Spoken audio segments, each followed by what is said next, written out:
Welcome to the Stories Are Soul Food podcast, presented by Cannonball Books, the kids' fiction imprint of Cannon Press.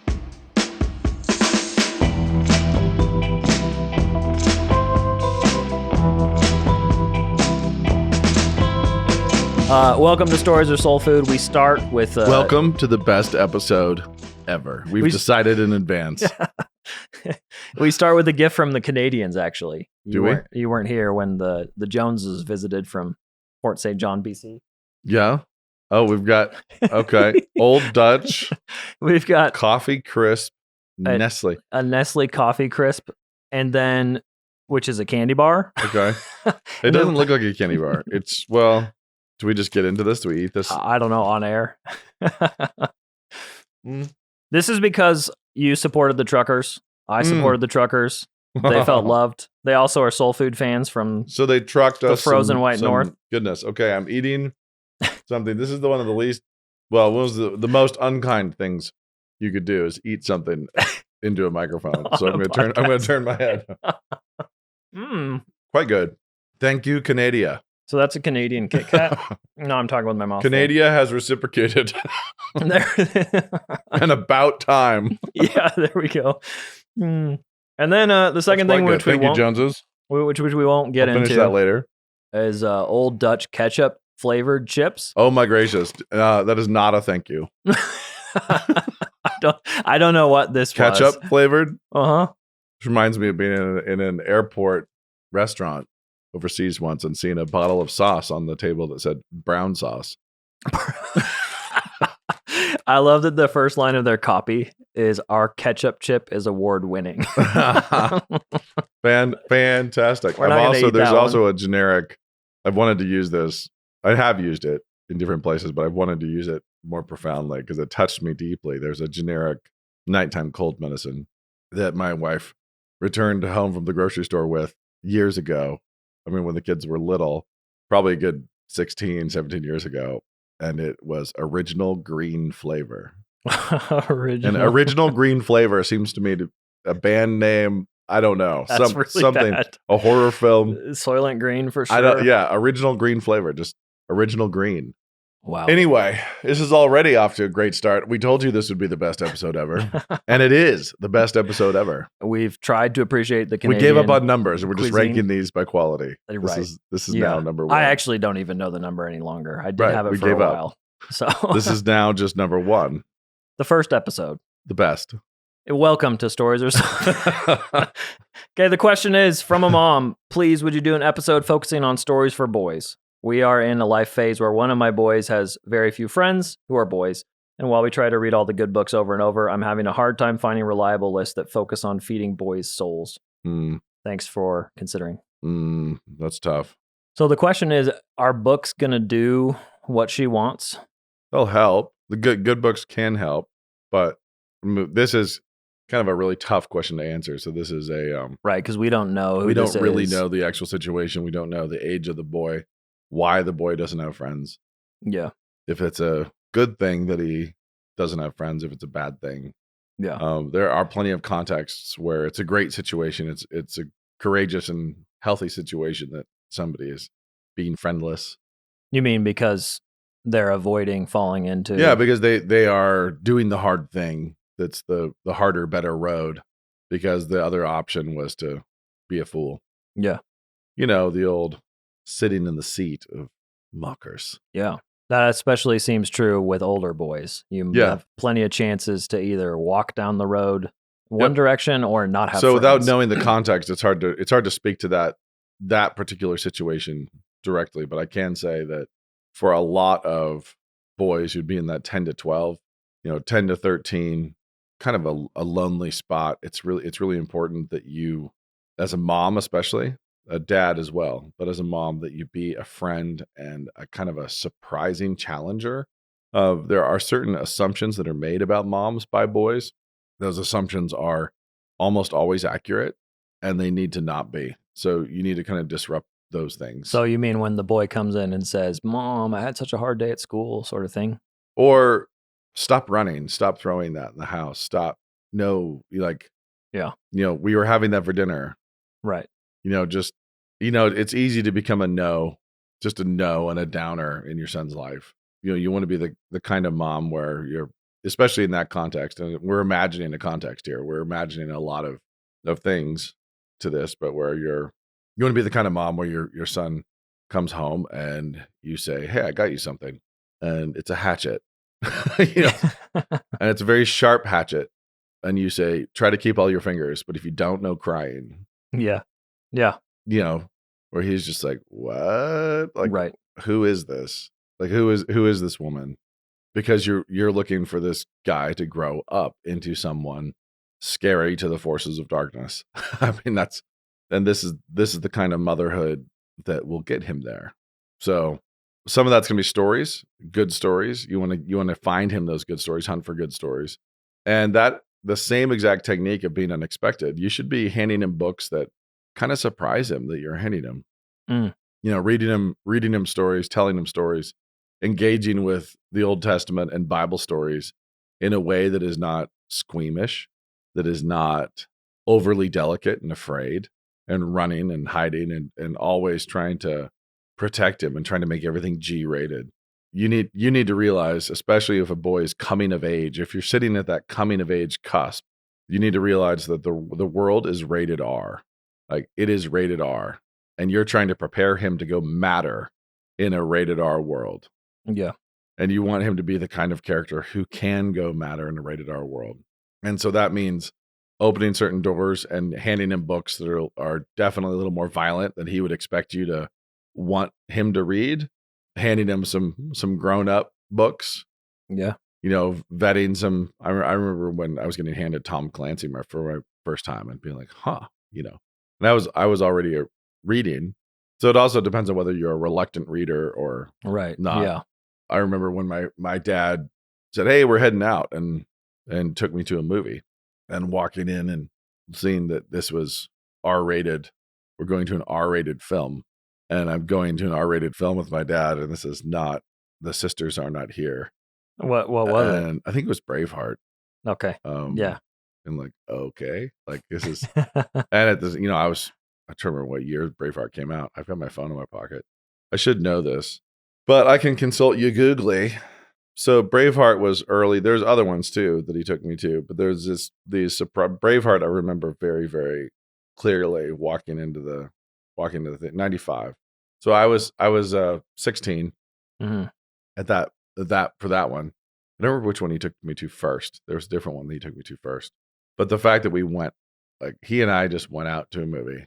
Right. And just being kind of like, oh, okay. And this is what we're doing. And getting challenged with content by your parents. Yeah. So I would say you want to challenge your sons, especially with content that is aggressive, unexpected, definitely a little more R-rated, curated in that R rating. You're not looking to stumble them into lust or things like that, but you are definitely looking to take off the training wheels. Yeah. And let them engage with this world that they have to become characters in. This is a bit of a caricature, but if you've been reading, we love Henry Huggins, obviously, but if you've been reading a lot of Henry Huggins, maybe time for some Lord of the Flies. Mm-hmm. Just think about pushing some of the direction of... And again, this also totally comes down to how old this kid is. Right. So are we talking about a 10-year-old or are we talking about a 14-year-old? Big difference. 15-year-old. I mean, massive, massive difference. So are you saying, son, it's time you watched Hacksaw Ridge? It's time you watch Saving Private Ryan. Right. We're going to, you and your dad are going to work through Band of Brothers. It's time for you to read through that series. Yeah. You're going to start reading through war memoirs. You're going to actually... For reluctant readers, that seems like often a great way to go too. It's fantastic. Yeah. And when you're reading stories and you're a kid and you have this kind of shiny, there's this shiny film on top of war stories. Everything's been a little Gary Coopered for you. And then you are reading the actual stories. Yeah. You start reading the real stories and the real accounts. And it's, I remember a story in Guadalcanal that I was reading is being like, wait, what? What did the Japanese do? And the first time I was reading accounts by Marines talking about them castrating all the captives. Right. when they would leave them behind, and cutting off their genitalia and shoving them in their mouths and leaving them to bleed out. You know, Yep. so to die of blood loss with their private parts in their mouths, and I was like, what? And it's just this horrifying experience. But you are, you that's part of growing up, especially growing up and growing into a man, where you realize, man, these are the stakes. I can't have this euphemistic, glamorized idea of combat and conflict, and sort of the shiny Disney version of World War II bravery. It's like it was brutal. It's brutal. It's terrible. So if you're reading Unbroken, if you're reading things like that. And so I'd say if you have a 12-year-old boy who's kind of teetering on the edge, it's like, hit him with Unbroken, hit him with stories like that, with Lou Zamperini, and stories of courage that are real, where it's like, no, this actually happened. Yeah. This is not made up. This is real. This happened in God's world. Because I can see how, I saw Shapiro recommend for Three Musketeers, which really glamorizes. Yeah. It's very much, it's fun storytelling. Some of it. But very, very different from what you're talking about. Yeah. It's all Errol Flynn and, with a little more cleavage. Yeah. I don't know that I've ever read it. I think just watched the film. Yeah. That's very, it's than the film. It's even more cleavage, a little more sexed up than Errol Flynn. If you're reading the book's definitely further down that road. But it's that swashbuckling, that you jump around in tights thing. Like, that can be fun when you're a little guy and you're watching Errol Flynn's Robin Hood and so on. But as you grow, as you see kids hit different phases of malaise, especially boys, you can look at it and you try to diagnose it, and you're wondering, like, man, maybe he needs friends, maybe he needs this. It's like, well, he might need a knife. He might just need a knife and some time in the woods. He might actually need to grow, to hit this next phase of awareness of the world around him. Yeah. And you want to be really wise and cautious in how you open these doors, but you do want to be aware that he's growing into a man, growing into a man who needs to be fully and completely aware. For my guys who are still little, but sports has done that a lot too, where their chance, like, wait, I get to go play this game. It's not my brother's now. It's my turn to go be the guy. Yep. It's also, and as a side note, as somebody who's done a fair amount of coaching, I'm leaving this podcast to go coach at a track meet, but it's also really important as you coach, even at a very little age, that you both affirm and be incredibly honest about performance and goals and so on. This is the other thing you do with your sons. At every age, this is where you did well. This is where you did not do well. Do not be a mom or a dad who lies. Just don't. It's so tempting. No lies. Yeah, it's tempting to say, well, great job, buddy. Yeah, no lies. It's like, you can define something nice to say, sure, but find something nice to say that's true. And then you need to actually give him the honest truth about how he performed and what you're going to step up. But you also, if the kid is really struggling, it's on you to help him find, that better performance, that better effort. And that's, you can't just put it on him and like sit in the seat of the accuser. Right. You have to actually like own it with him. Like, okay, how are we going to do better next time? Yeah. Oh, you can't catch, too bad. Yeah, exactly. What are we going to do about this? How are we going to do better? Right. Own it together. But it is so easy for moms, especially, and dads, but dads do it via abdication and busyness and exhaustion. Dads do it via, living their own lives and just working and being tired, Yeah. Coming home tired and moving on and leaving their sons with their wives too much to have that experience curated by the female. And just also not having a plan, because exactly. Not discussing it and not approaching it with any kind of plan. You should be trying to find books, and you should be trying to find books that are a little too old for him, a little too old in terms of, not in terms of like complexity of words, but in terms of content. You should be opening doors for him to go through, to grow through.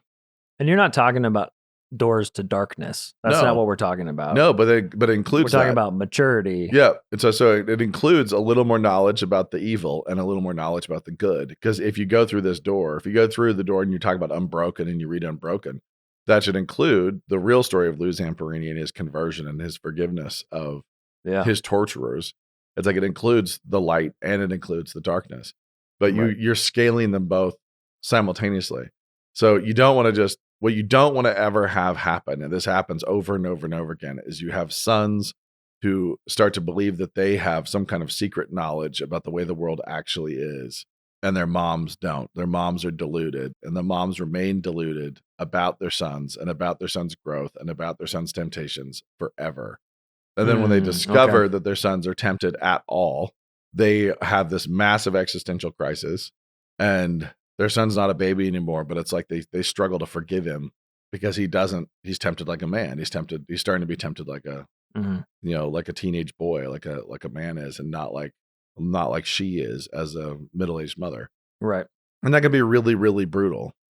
So it can be a really, really brutal process for both. And if the father's abdicating, it's horrendous. So the most important thing is put your head together with your husband. Parents need to sit down and talk and be like, what do we need to do for Johnny? Like, Johnny doesn't have a lot of friends right now. What should we be doing? It's like, well, take him shooting, buy him a hatchet. Yeah. It's even stuff like heading to the track, I've noticed, just giving outlets, Yep. Let's go do a thing, and let's go do Yeah. a thing together. Yeah. And let's have dad be a friend. Dad needs to be a friend. Mom needs to be kind of startling. So mom needs to look to be undermining his expectations and assumptions about his mom that were formed when he was a small child.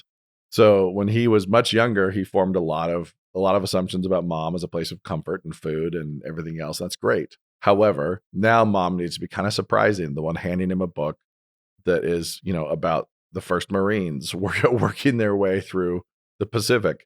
And it includes some words that she says, you're old enough to see these now, just don't say them. Yeah. It's just, you got to realize he's got to go Right. if you want him to be a hero, if you want him to go be a man, he's got to be able to resist. He's got to be able to stand up and take a couple of paintballs to the chest and be okay. Yeah. So, Right.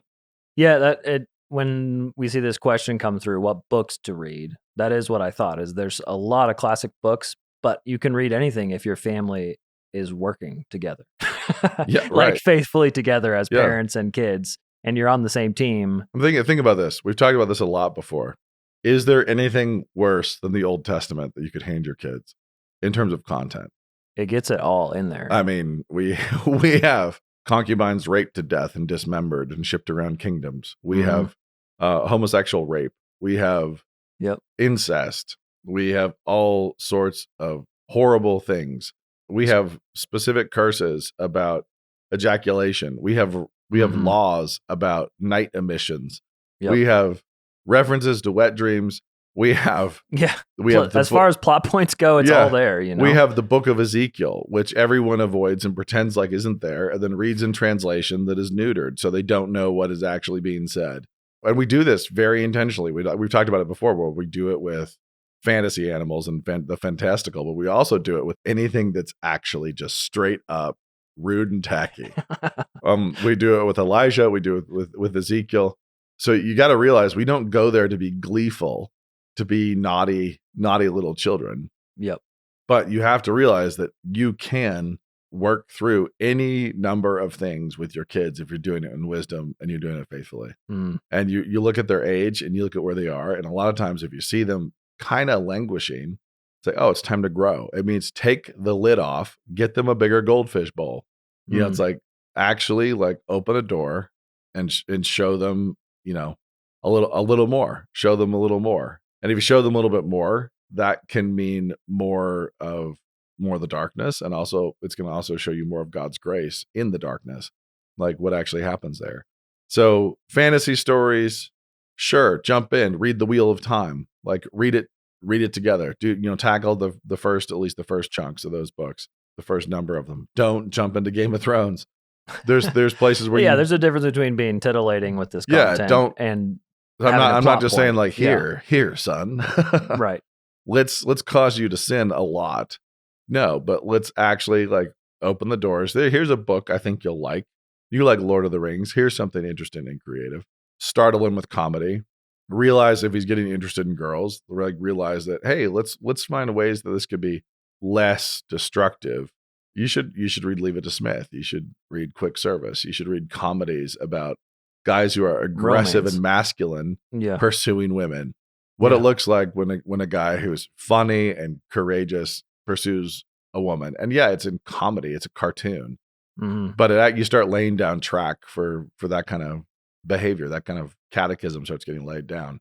And also, you should be reading history, lots of history, and getting to know male and female heroes. Like who do you admire? Who did well? Who did badly? And so on. So I don't know that we really answered this question specifically, because if we'd have to know, we're talking about somebody named Harold who's 10 years old. His favorite book is The Phantom Tollbooth. He used to have a bunch of friends and they all read Lord of the Rings together. And now he's, been forced to move to another Air Force base and has no friends. They all play video games. And, Right. We could talk about, okay, like what do we try to do for this kid? Yeah. But it's not a secret knowledge question. It's not No. a reading list question. There's not a secret reading list that fixes loneliness or helps a kid become a man if his dad's absent. It's like, right. there's nothing like that. It's all ad hoc wisdom in the moment. Sometimes mom needs to bake him more cookies, and sometimes mom needs to hand him a hatchet. Mm-hmm. Sometimes it means you need to get over yourself and give the kid a BB gun. Yeah. And, Yep. It's like, and when he breaks the window, he gets to work for it and pay it back. Yep. I mean, that's life. yeah, We've Yeah. all broken that window. absolutely. I'm early on, I had a conversation with my wife, and we just said, like, listen, balls will be allowed in the house. That's what's going to happen, and stuff's going to break. There you go. That's it. Now that our kids are older, there's a stretch under two particular light fixtures that balls are not allowed.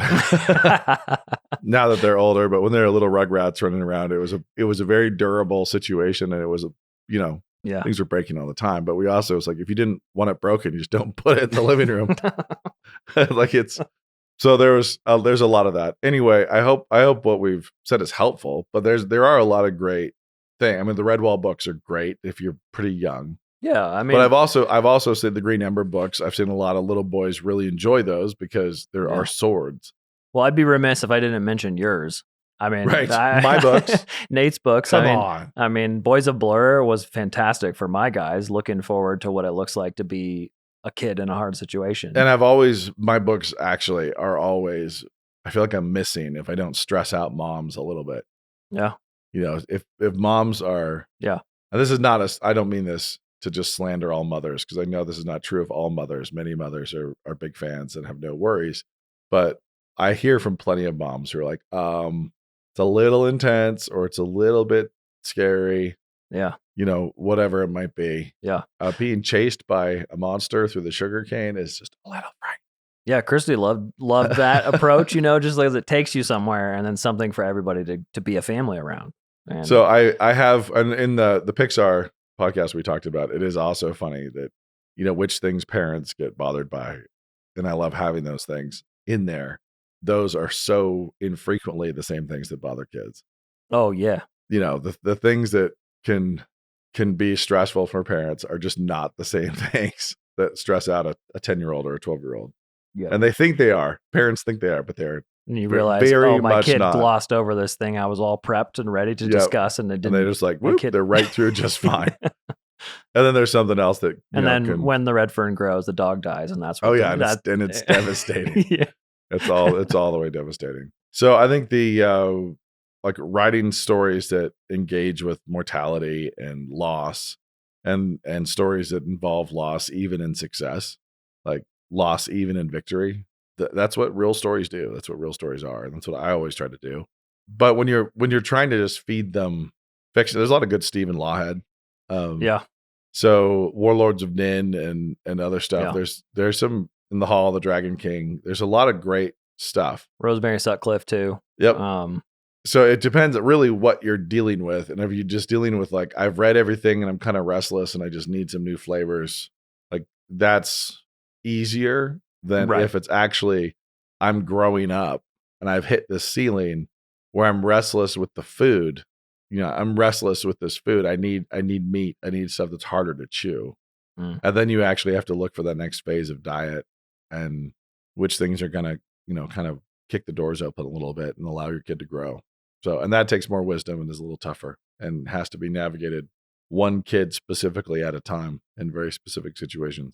and always involves R-rated films. Just let them all watch our That's the takeaway. We want sarcasm. Sarcasm. We want to conclude on that note. Sarcasms. Yeah. This has been the best Stories or Soul Food podcast ever. Yes. Thank you. Thank you as well.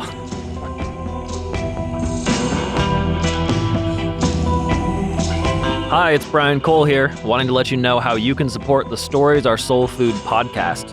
You can do that by checking out Canon Plus. Head over to mycanonplus.com. Thanks for taking the time to listen to the SASF podcast. We'll hopefully be seeing you at mycanonplus.com.